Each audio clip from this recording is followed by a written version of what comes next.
Hello and welcome. You're watching Mind the Stock Market with Vijay Singhania. Mr. Vijay Singhania is a founder and chairman of TradeSmart. वो fellow chartered accountant है 1976 batch के 30 साल से ज्यादा का अनुभव रखते हैं वो शेयर बाजार में पैन इंडिया ब्रोकर एसोसिएशन के प्रेसिडेंट भी रह चुके हैं 2006-2007 में। आज का जो टॉपिक है ये है की market developments in last 20 years. अब मिस्टर सिंघानिया मेरे साथ जुड़ चुके हैं। Welcome mister Singhania to the show. Thank you Geetu. Mister Singhania, अगर हम बाजार की बात करें तो पिछले 20 से 25 साल में काफी ट्रांसफॉर्मेशन हमारे शेयर बाजारों ने देखी है, काफी मैच्योर हमारे शेयर बाजार हुए हैं। आपका अनुभव करीबन 35 साल का इस शेयर मार्केट में है, तो आपकी जर्नी कैसे शुरू हुई? कैसे आप ने नई इंपॉर्टेंट चेंजेस जो है बाजार में देखी जिन्होंने हमारे बाजार को इस पोजीशन पे पहुंचाया है कि अब हमारा बाजार जो है दुनिया भर में एक अच्छे से टॉप पोजीशंस में माना जाता है? थैंक यू गीतू, आपका ये बहुत सही सवाल है, क्योंकि आजकल जितने भी पिछले 5 साल में जितने भी इन्वेस्टर्स आ रहे हैं, हमने ये देखा है कि वो सब 35-40 साल से नीचे के हैं और उनको स्टॉक मार्केट किस तरह से उठ करके आया है उनको इसके बारे में जरा भी आइडिया नहीं। तो ये उनको मालूम होना बहुत जरूरी है, क्योंकि क्या होता है कि अक्सर जब हम लोग बात करते हैं ट्रेडर से, इन्वेस्टर से, क्लाइंट से, तो वो बहुत सारी शिकायतें करते हैं, लेकिन उनको ये नहीं पता कि पास्ट में क्या होता था और कितना डेवलपमेंट्स हुआ है सेबी और एनएससी के आने के बाद में, और कितने इंप्रूवमेंट्स हुए हैं जिससे मार्केट सेफ हुआ है। ये उन सब लोगों को मालूम होना बहुत जरूरी है।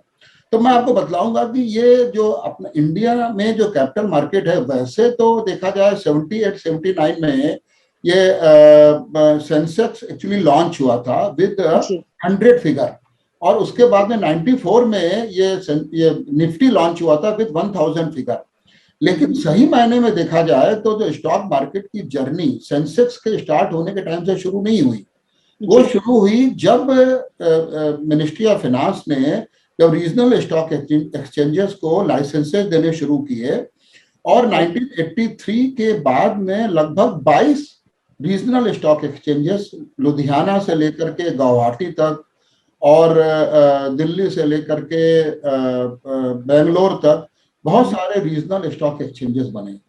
प्लस इसमें एक बात और सामने बहुत इंपॉर्टेंट है कि इस कैपिटल मार्केट में केवल स्टॉक एक्सचेंज खुलने से कुछ नहीं होता, इसमें काफी कुछ इसका क्रेडिट जो है धीरू भाई अंबानी को जाता है, क्योंकि जब रिलायंस ये बहुत कम लोगों को पता है, क्योंकि रिलायंस ने जब इश्यूज वगैरह लाया अपना, और उसमें शुरू में इन्वेस्टर्स को बहुत फायदा हुआ, तो उसकी वजह से एक लोगों को इंटरेस्ट इसमें जमा, और उसकी वजह से मार्केट में ये लोग आने शुरू हुए। तो शुरू क्या था कि जब एक बार पब्लिक में इंटरेस्ट तो आ गया, लेकिन क्या था कि ये जो प्राइवेट जो रीजनल स्टॉक एक्सचेंजेस थे वो प्राइवेट क्लब्स की तरह से चलते थे। उनके हर स्टॉक एक्सचेंज के अपने अलग रूल्स होते थे। उस टाइम में ट्रेडिंग के रूल्स अलग होते थे, सेटलमेंट के रूल्स अलग होते थे, और वो कुछ ग्रुप ऑफ पर्संस ही मिलके चलाते थे। तो जब ये 92 में जब ये हर्षद मेहता का स्कैम हुआ, उस टाइम में बहुत सारी खामियां गवर्नमेंट ने देखी, और हालांकि उसके पहले से बात चल रही होगी सेबी को फॉर्म करने की, लेकिन सेबी का जो फॉर्मेशन है वो 92 में हुआ, और सेबी ने आने के बाद में उसमें धीरे धीरे बहुत सारे इसमें इम्प्रूवमेंट्स करने शुरू किए। सबसे पहला जो इम्प्रूवमेंट था वो तो था कि ये सोचा गया जितने भी रीजनल स्टॉक एक्सचेंजेस थे उन सब का एक जुरिस्डिक्शन होता था, and that used to be the jurisdiction जो रीजनल जुरिस्डिक्शन होता था।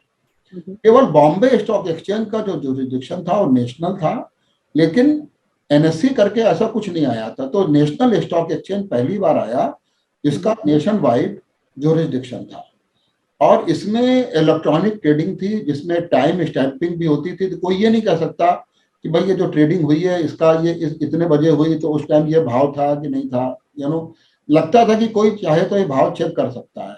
तो ये एनएससी के आने से ये बहुत बड़ा एडवांटेज हुआ। तो एक तो ये रिफॉर्म हुआ जो एक मेजर रिफॉर्म था। दूसरा क्या था कि स्टॉक मार्केट में जो बहुत बड़ी खराबी थी, जैसे उसमें जो डिलीवरीज होती थी फिजिकल होती थी, और फिजिकल डिलीवरी में ये बैड डिलीवरी की बड़ी प्रॉब्लम होती थी। अब कभी मालूम पड़ा कि कोई जो आपका जो ये ट्रांसफर डीड है उसमें कोई कटिंग है या उसमें कुछ है, तो फिर वो इधर से उधर काफी घूमती रहती थी जी।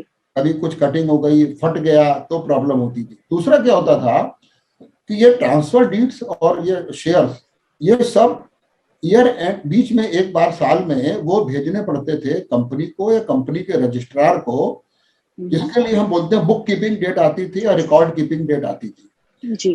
अब क्या है कि शेयर बाजार जो है इसमें ये डिमांड एंड सप्लाई से प्राइसेस हर चीज के गवर्न होते हैं, यहाँ पर भी गवर्न होते हैं। तो होता क्या था कि जब जिस पीरियड में किसी भी कंपनी की बुक क्लोजिंग डेट आती थी या रिकॉर्ड डेट आती थी, उस टाइम में उस पर्टिकुलर शेयर के भाव बहुत बढ़ जाते थे। और उस टाइम में किसी ने अगर इन्वेस्टर ने पर्टिकुलरली शेयर ले लिया तो आमतौर पे उसका फिर वेटिंग पीरियड बहुत लंबा हो जाता था। हालांकि ये बात सही है कि एक्चुअली उस टाइम में जिन लोगों ने भी पैसा इन्वेस्ट किया वो बाद में अल्टीमेटली वो उन लोगों को उसमें प्रॉफिट हुआ, लेकिन फॉर द टाइम बीइंग उनको ये प्रॉब्लम हो जाती थी। जी। तो इसके लिए क्या किया गया कि ये 99-2000 के आसपास डिपॉजिटरी शुरू किए गए, और उसमें जब ये 2000 के बाद से फिर ये कंपलसरी कर दिया गया कि जो डिलीवरीज हैं वो डीमैट फॉर्म में ही होंगी। तो फिर वो सारी की सारी डिलीवरीज डीमैट फॉर्म में होनी शुरू हो गई। ये एक बहुत बड़ा डेवलपमेंट था। अच्छा, उसके बाद में क्या हुआ कि जैसे अब होता क्या है कि भाई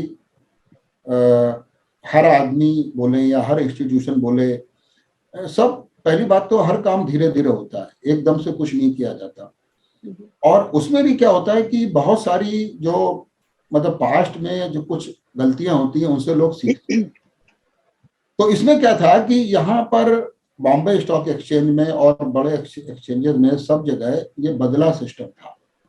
बदला सिस्टम में क्या होता था कि बदला सिस्टम में दो तरह के ट्रांजैक्शन होते थे। एक तो ये कि किसी को शेयर बाजार में फिनांस करना है तो वो रुपया लगाता था और उसको शेयर्स उसके अगेंस्ट में बदला का जो सेशन होता था उसमें उसको मिल जाते थे और उसकी सेल खड़ी हो जाती थी।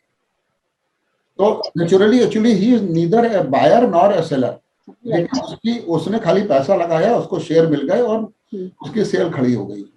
और सिमिलर वे में ये एक्चुअली अगर किसी ने बाइंग किया हुआ है और उसको डिलीवरी नहीं लेनी है तो सिंपली बदला कर लेता था, तो वो उसके ट्रांजैक्शंस जो ऐसे फाइनेंसर होते थे उससे टकरा जाते थे और उसके अगेंस्ट में वो नेचुरली डिलीवरी बायर की जगह वो जो बदला करने वाला है वो उसको मिल जाती थी। बट क्या हुआ कि इसमें सेल भी अलाउड थी, तो अगर किसी को सेल किया है तो सेल करने में अगर उसको डिलीवरी नहीं देनी है तो उसको बदला मिल जाता था और वो ट्रांजैक्शंस आगे बढ़ जाते थे।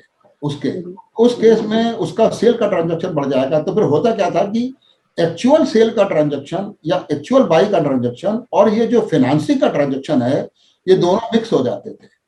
तो ये नहीं पता लगता था कि मार्केट में कितना ट्रांजैक्शन फाइनेंसिंग का है और कितना transaction actual buying and selling का है। जी। बॉम्बे स्टॉक एक्सचेंज की तरह से ये एनएससी ने भी ये सिस्टम शुरू किया, उसका नाम था ALBM। तो उसमें क्या हुआ कि उसकी वजह से मार्केट में लीवरेजिंग बहुत बढ़ जाती थी। तो इसका जो बैड इफेक्ट था वो सामने आया 2000-2001 में .com बबल की टाइम में। .com बबल के टाइम में दो प्रॉब्लम हुई। पहले तो क्या हुआ कि .com बबल के टाइम में चूंकि ये सेबी ने ये मैंडेट कर दिया कि आप सिर्फ डिपॉजिटरी में ही आप डीमैट फॉर्म में ही शेयर डिलीवर करेंगे, तो उससे मार्केट में डीमैट फॉर्म के शेयर्स होने में बदला जाने में मार्केट में टाइम लग रहा था, तो मार्केट में शॉर्टेज हो गई शेयर्स। प्लस क्या हुआ कि ये जो पर्टिकुलर जो ये मतलब जो एक तरह से उसके शेयर की शॉर्टेज हो गई और प्लस दूसरा मार्केट में इसकी आर्टिफिशियल शॉर्टेज क्रिएट होने की वजह से और बदला जो था उसके अंदर उसमें फाइनेंसिंग हो गई। तो जब फाइनेंसर कुछ बड़ी कंपनियां थी, मैं नाम नहीं लूंगा, उन्होंने जब बदला विड्रॉ किया तो एकदम से मार्केट गिर गया। और ऐसा हुआ था कि कई हफ्ते तक मार्केट में जो खास तौर से जो .com के शेयर्स थे तो नीचे का सर्किट लगता रहा। अभी इसमें एक और गड़बड़ी थी। अभी इसमें क्या पोजीशन है उस पर्टिकुलर स्टॉक्स में, और कौन उसमें मतलब मार्जिन प्रॉपर है कि नहीं है, इस पे भी कोई कंट्रोल नहीं था। और एनएससी के अलावा सारे stock exchanges as a private club की तरह से चल रहे थे। तो उसमें क्या हुआ कि जब कलकत्ता में और जो खास तौर से आईटी के शेयरों में जब बायर था उसने डिलीवरी लेने के लिए मना कर दिया, तो क्या हुआ कि फिर वो स्टॉक एक्सचेंज ने सौदे रिवर्स कर दिए। रिवर्स करने का मतलब ये है कि जिसने शेयर सेल किए थे उनको बोला भाई अपने शेयर ले जाओ, आपको पैसे नहीं मिलेंगे। ये हुआ उसका सबसे बड़ा इम्पैक्ट पड़ा जो लोग आर्बिट्राज करते थे between the two exchanges. Right, एक एक्सचेंज में तो बाई हो गया और दूसरे एक्सचेंज में वो सेल जो वो आदमी कह रहा है नहीं वापस ले जाओ, तो उसका तो बाई जो है ओपन खड़ा हो गया। राइट, कई लोगों को बहुत बड़ा बड़ा लॉस हुआ उसके अंदर, और उसमें क्या हुआ इन्वेस्टर्स को भी इस वजह से बहुत बड़ा बड़ा लॉस हुआ। तो उसकी वजह से क्या हुआ कि सेबी ने ये बदला और एएलबीएम दोनों इन्होंने बंद कर दिया 2000। उसमें जेपीसी की बैठी, जेपीसी की रिपोर्ट आई, उसके बाद में उन्होंने बदला बंद कर दिया। अब इसके बाद क्या हुआ कि इन्होंने डेरिवेटिव्स का प्रोडक्ट शुरू किया 2001 के बाद में। देन फ्यूचर्स, एंड पहले फ्यूचर्स आए, फिर धीरे से उसमें ऑप्शंस आए और वो शुरू हुआ। लेकिन इसमें क्या हुआ कि अब ये देखिए it is a different stages. उसमें शुरू तो कर दिया, लेकिन शुरू करने में क्या हुआ कि जो मार्जिनिंग सिस्टम था वो प्रॉपर नहीं था, नंबर 1। नंबर 2, कोई लीवरेजिंग देने पर रोक नहीं थी। जिस ब्रोकर की जितनी कैपेसिटी है वो उतना पैसा क्लाइंटों को दे सकता है उधार, और उस पर कोई रिस्ट्रिक्शन नहीं था। तो उसका नतीजा क्या हुआ कि जब 2008 के आसपास जब ये रिलायंस पावर का आईपीओ आया, तो रिलायंस पावर के आईपीओ ने, वो बड़ा आईपीओ था, 10,000 करोड़ से ऊपर का आईपीओ था जी। उसने मार्केट से काफी लिक्विडिटी सक कर ली, और लिक्विडिटी सक करने की वजह से मार्केट और लीवरेजिंग उधर चल रही थी मार्केट में। तो नेचुरली जब मार्केट थोड़ा सा गिरा उसका कैस्केडिंग इफेक्ट आया, और कैस्केडिंग इफेक्ट आने की वजह से मार्केट बहुत तेजी से गिरा जी। तो आप ये समझिए कि ये इसके अंदर उस वक्त 2008 में लगभग जनवरी के महीने में अकेले लगभग 16% की गिरावट हमारे मार्केट में आई थी, हम निफ्टी इंडेक्स की बात करें तो। जबकि जो हमारा कंटेम्पोररी है, जो डाउ, जो यूएस मार्केट है, उसमें कुछ 5-6% की ही गिरावट आई थी, उसमें इतनी गिरावट नहीं आई। जबकि ये प्रॉब्लम यूएस मार्केट से शुरू हो रही थी। ये जो सब प्राइम का प्रॉब्लम है, ये सब लोग नोटिस कर रहे थे। अगर उसके ऊपर कई फिल्में भी बनी है, द बिग शॉर्ट करके एक फिल्म है, अगर कोई देखे तो लोगों ने 2007 से ये सेंस करना शुरू कर दिया था कि सब प्राइम क्राइसिस आने वाली है। लेकिन वहां पर मार्केट बाद में गिरा, हमारा मार्केट पहले गिरा, हमारा बाद में भी गिरा उनके साथ में है, लेकिन जब मार्केट गिरा तब उनका मार्केट इतना नहीं गिरा। तो इसकी सीधी सीधी एक वजह थी कि मार्केट में लीवरेजिंग बहुत ज्यादा थी और मार्जिन का कोई प्रॉपर रूल नहीं था। मैं चूंकि कई सेबी मीटिंग्स वगैरह में जाता था, और फिर क्या हुआ कि 2012 के आसपास सेबी ने सबसे पहले मार्जिन पे रिस्ट्रिक्शन लगाया कि आपको क्लाइंट वाइज मार्जिन रिपोर्ट करना पड़ेगा। पहले क्या होता था कि पहले ब्रोकर एज ए होल का मार्जिन था वो एक्चुअली हमको देना पड़ता था, वो रिपोर्ट करना पड़ता था, और हमने क्लाइंट से लिया कि नहीं लिया उसका कोई उसके ऊपर नहीं होता था जी। और उसमें भी क्या था कि जो पेनाल्टी थी वो उस पेनाल्टी पे अपर कैप था, कुछ शायद 1.5 लाख समथिंग का कैप था पर ब्रोकर। तो उसमें एक्चुअली जब मैंने डिस्कशन किया इस मैटर में, तो मुझे ये मालूम पड़ा कि हंड्रेड्स ऑफ करोड़ का मार्जिन शॉर्ट था पर ब्रोकर, और वो कंटिन्यू चला आ रहा था क्योंकि उनको खाली 1.5 लाख रुपया देना था, 1.5 लाख रुपीस पर डे का उनको देना था। तो इट सूट्स देम, तो वो चलता रहा। तो it was something actually which should not have been done, और इसलिए सेबी ने वो रिफॉर्म लेकर के आया कि आपको क्लाइंट वाइज मार्जिन कलेक्ट करना पड़ेगा, और क्लाइंट वाइज मार्जिन आपको रिपोर्ट करना पड़ेगा, और क्लाइंट अगर मार्जिन नहीं देता है तो आपको क्लाइंट पे पेनल्टी लगानी पड़ेगी। जी। मतलब ये it was something unique actually. I think आज भी इंडिया में, इंडिया के अलावा और किसी कंट्री में नहीं है, पर वी आर हैप्पी कि हमारे यहाँ किया। तो ये ठीक है। उससे क्या हुआ कि इसका क्या हुआ, इन सब चीजों का मैं आपको बताऊंगा इफेक्ट कितना बड़ा हुआ। जी। अभी उसके बाद में क्या हुआ कि फिर दूसरा रिफॉर्म आया जो बहुत मेजर रिफॉर्म कहलाएगा। वो ये था कि भाई segregation of the broker funds and client funds. Law में, बुक्स में, सब जगह लिखा हुआ था कि जो ब्रोकर्स है वो अपने फंड्स को अलग रखेगा और क्लाइंट के फंड्स को अलग रखेगा। लेकिन प्रैक्टिकल में ऐसा नहीं होता था। इसकी रिपोर्टिंग वगैरह होता भी होगा तो कम से कम रिपोर्टिंग नहीं होती थी। तो रिपोर्टिंग नहीं होने की वजह से मतलब सेबी को इंटरनली कई और रिपोर्ट से मालूम पड़ा था। उन्होंने फिर इसको 2017 से इन्होंने स्ट्रिक्टली इम्पोज किया। तो अब जब ये इम्पोज किया तब मालूम पड़ा कि अब जैसे इम्पोज किया रूल, फिर रिपोर्ट्स लेने शुरू किए, फिर 2019 में 18-19 में इंस्पेक्शंस वगैरह हुए। तब 2019 में कहना चाहिए biggest default, number of defaults हुए कैपिटल मार्केट में। आई थिंक 20-22 अच्छे ब्रोकर्स, इसमें कार्वी भी था, बीएमए वेल्थ क्रिएटर भी था, अनुग्रह भी था। ये बड़े बड़े ब्रोकर्स डिफॉल्ट किए सिर्फ इस वजह से कि उन्होंने क्लाइंट्स और अपना ओन फंड्स को उन्होंने सेग्रीगेट करके नहीं, वो उन्हें करना चाहिए था। तो अब वो सही था। अब मैं इसके ऊपर आऊंगा कि इसका क्या बाद में इम्पैक्ट हुआ। अब ये देखिए, उसके बाद सेबी ने क्या किया, ये कंपलसरी कर दिया कि आप फ्यूचर में तो मार्जिन पूरा लेते ही हो, लेकिन आपको कैश में भी आपको मार्जिन लेना पड़ेगा। या पहले ये किया उन्होंने कि कैश में आप 5 दिन से ज्यादा आप किसी का उधार नहीं रख सकते।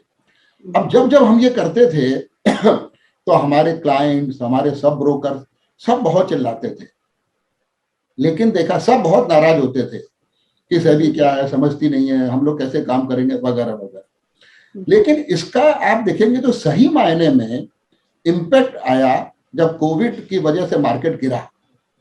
आप ये देखिए मार्केट कितना गिरा।